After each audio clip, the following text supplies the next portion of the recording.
আমি প্রেস ক্লাবের অনুমতি চেয়েছিলাম যে আমি একটা প্রেস কনফারেন্স করব, কারণ আমি বিকেল অবধি ওয়েট করেছিলাম। প্রেস ক্লাবের ভেতরে করলেন? প্রেস ক্লাবের ভিতরে প্রি অকুপাইড ছিল, আমি ওদের দোষ দেব না, ওরা আমাকে লন ইউজ করতে দিয়েছে। আমি 6 PM প্রেস কনফারেন্স করেছি, আপনাদের একাধিক প্রতিনিধি ছিল। যে কাজটা প্রেস ক্লাবের প্রেসিডেন্টের স্নেহাংশুবাবু বা সম্পাদক কিংসুক প্রামাণিকের করার কথা, ওই কাজটা আমাকে করতে হয়েছে। ওনারা একটা বিবৃতি অবশ্য দিয়েছিলেন, ওনারা একটা নোটিশ অবশ্য দিয়েছিলেন। হ্যাঁ, ওটা কালকে মিডনাইটে ওরা দিয়েছে। তারপর আর কিছু আমরা দেখতে পাই না, তারপরে কিছু করতে পারবে না, তারা করতে পারবে না, কারণ মমতা ব্যানার্জি এই ধরনের কিছু কিছু লোকের টিকিটা এমন করে বেঁধে রেখেছে, সেখান থেকে বেরিয়ে আসা এদের পক্ষে খুবই অসম্ভব। কিন্তু মিডিয়ার তো কোনো রং হয় না, মিডিয়ার তো কোনো দল রং মানে ঝান্ডা হয় না। এটা তো আমি প্রেস কনফারেন্সে বলেছি যে কন্টিনিউয়াস, আমি তো দেখুন লিডার অফ অপোজিশন হিসেবে আমি তো বায়াস পলিটিক্স করিনি। দেবমাল্য বাগচি যখন খড়গপুরের অ্যারেস্ট হয়, আনন্দবাজার পত্রিকার পশ্চিম মেদিনীপুরের রিপোর্টার, তখন আনন্দবাজার গ্রুপ, ওদের ইংলিশ আছে, পোর্টাল আছে, ওদের ইলেকট্রনিক্স চ্যানেল আছে, একটা বাক্য শব্দ ইউজ করেনি। আমি প্রথম এক্স হ্যান্ডেলে দিই যে দেবমাল্য বাগচিকে ইল্লিগালি অ্যারেস্ট করা হয়েছে, তারপরে ওরা দেখায়। আমি আমার কর্ম করে যাচ্ছি। Leader of the opposition means not to represent any political party.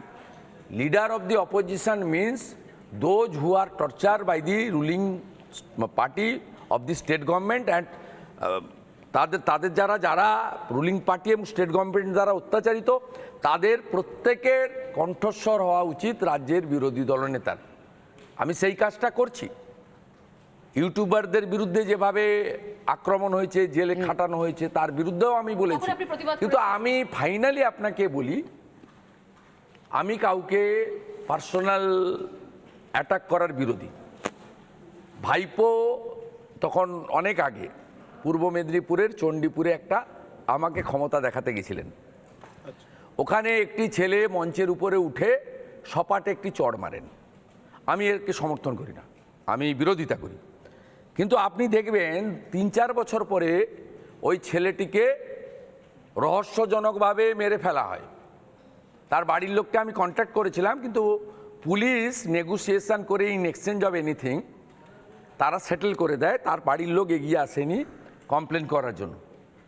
এক্ষেত্রেও সন্টুর সবচেয়ে বড় অপরাধ, সিজিও কমপ্লেক্সে এই রাজ্যের প্রিন্স এবং এই রাজ্য যারা চালাচ্ছেন 13 বছর ধরে, সেই কোম্পানির উনি managing director, very powerful person. উনি যদি ওনার কালীঘাটের বাড়ি থেকে এয়ারপোর্ট আসেন, গোটা রাস্তা গ্রিন করে রাখা হয়। অ্যাম্বুলেন্স হতে পারেন, অন্য কেউ হতে পারেন, সবাইকে আটকে থাকতে হবে। এবং এইটুকু রাস্তায় মিনিমাম 2000 পুলিশ ডিপ্লয়মেন্ট করা হয়, including IPS officer.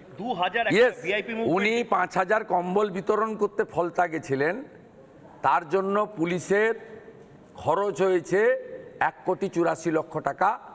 7000 police deploy করা হয়েছে। কত টাকা দিয়েছেন জানি না, 45 টাকার কম্বল না 120 টাকার কম্বল, যোগ গুণ করতে হবে 5000-এর সঙ্গে। সেটা উনি দিয়েছেন বা কোনো মদ কোম্পানি, এক্সাইজ ডিপার্টমেন্টের কেউ দিয়েছে, সেটা আমি জানি না, বা ডিয়ার লটারির কেউ দিয়েছে, সেটা আমি জানি না, তদন্ত সাপেক্ষে। কিন্তু প্রশ্নটা হচ্ছে যে সন্টুর এত সাহস, যেখানে বড় বড় সোকল্ড বিগ হাউস, টিআরপির 1-2 অমুক তমুক বলেন, সে আপনাদের ভাষায়, আমার কথায় ওরা সেলফ ডিক্লেয়ার বিগ হাউস, এবং তারা ফুললি রাজ্য সরকারের অ্যাডভার্টাইজমেন্টের উপর ডিপেন্ড করে, এবং ওদের বাড়ির অনেক লোকই মমতা ব্যানার্জির তথ্য সংস্কৃতি দপ্তরের পেরোলে আছে, চাকরি করে। হ্যাঁ, এমনকি নবান্নর পুলকারের তালিকা যদি আমি দিয়ে দিই, আপনি অবাক হয়ে যাবেন এদের কতগুলো গাড়ি ওখানে খাটানো হয়। এইভাবে এরা financially benefited by the chief minister and state government. Naturally কেউ প্রশ্ন করেনি সন্টুর অপরাধ, ভাইপোকে প্রশ্ন করেছিল। ভাইপো তার স্যাটিসফ্যাক্টরি অ্যান্সার দিতে পারেনি, বাংলা দেখেছে। তাই সন্টু পানকে টার্গেট করে রিপাবলিকের এগেনস্ট তো আছেই, রিপাবলিকের মধ্যে আপনারা সবাই কাজ করছেন, যা দেখছেন তাই বলছেন, ঠিক। আমাদেরও কোনো ত্রুটি হয় বলছেন। আমার কনভয় ছিল না, অনেক দূরে সিআরপিএফের একটা বুলেট প্রুফ কার ছিল 2 কিলোমিটার দূরে, একটা রোড অ্যাক্সিডেন্ট হয়, ঠিক। সেটাও আপনারা দেখিয়েছেন, আমার এগেনস্টেই দেখিয়েছেন, কিন্তু আমি তার জন্য আপনাদেরকে এক্সটার্নালি কোনো দিন আপনাদেরকে তিরস্কার করিনি। আপনারা you are doing your job very satisfactory manner, আমি মনে করি। কিন্তু সন্টুকে বেছে নেওয়া হয়েছে যেহেতু তিনি Prince of the Bengal, so-called self declare Prince, এবং সবচেয়ে বড় মানিড ম্যান, যার কাছে স্বনামে বেনামে কয়েক হাজার কোটি টাকা আছে। আপনি আবার এখানে দাঁড়িয়ে তো আবার লিগ্যাল ডিফরমেশনের 4টে মামলা আপনি নিজে উপহার দিচ্ছেন বোধহয়। কাকে? আমাকে? আপনাকে তো করবে না, আমাকে করবে। হ্যাঁ, মানে আপনি আমন্ত্রণ করছেন বোধহয়, নাকি? হ্যাঁ? আপনি আমন্ত্রণ না না, ও তো করেছে, ও শুধু নয়, ওর গোটা পরিবার করেছে। আমি একটু চলতি কথা, গাঁয়ের ছেলে তো গোষ্ঠী বলি, ওর পুরো গোষ্ঠী করেছে। তা আমি এখানে মানে একটু ভালো করে পলিশ করে বলছি, উনি করেছেন, ওনার বাবা করেছেন।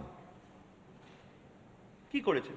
এই ডিফেমেশন মামলা বিভিন্ন কোর্টে, এবং সবগুলো মামলাতেই আমি উচ্চ আদালত থেকে স্থগিতাদেশ পেয়েছি, অনেকগুলো কোয়াস পেয়েছি, সেটেসাইটও হয়েছে।